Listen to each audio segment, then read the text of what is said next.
ఇవాల్టి మన glory drive విశ్వాసం. విశ్వాసం అనేది క్రైస్తవుని జీవితంలో చాలా ముఖ్యమైనది. అది కీలక పాత్రను పోషిస్తుంది. ఇది కేవలం ఒక పదం మాత్రమే కాదు, దేవునికి మనకి ఒక అనుబంధం.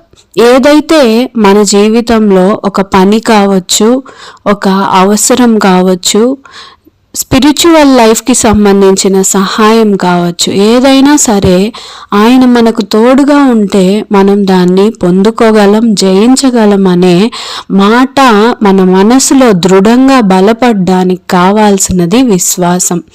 కానీ ఈ రోజుల్లో క్రైస్తవులు విశ్వాసాన్ని ఒక మాట మాత్రంగానే చూస్తున్నారు. స్పిరిచువల్గా మనం దేవునికి దగ్గరైనప్పుడు సాతానుడు మనల్ని ఇబ్బంది పెడతారేమో అనే భయంలో దగ్గరయ్యి అవ్వనట్టు వాక్యం చదువుతుంటూ చర్చికి వెళ్తూ నార్మల్గా జీవిస్తుంటారు.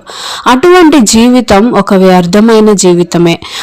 ఎందుకంటే బైబిల్లో చూడండి, హెబ్రీయులకు రాసిన పత్రిక 11వ అధ్యాయం 6వ వచనం, విశ్వాసం లేకుండా దేవునికి ఇష్టడై ఉండుట అసాధ్యం, అది సాధ్యమే కాని జీవితం అని ఆయన మాటలు బైబిల్ ద్వారా మనకి తెలియజేస్తున్నాయి.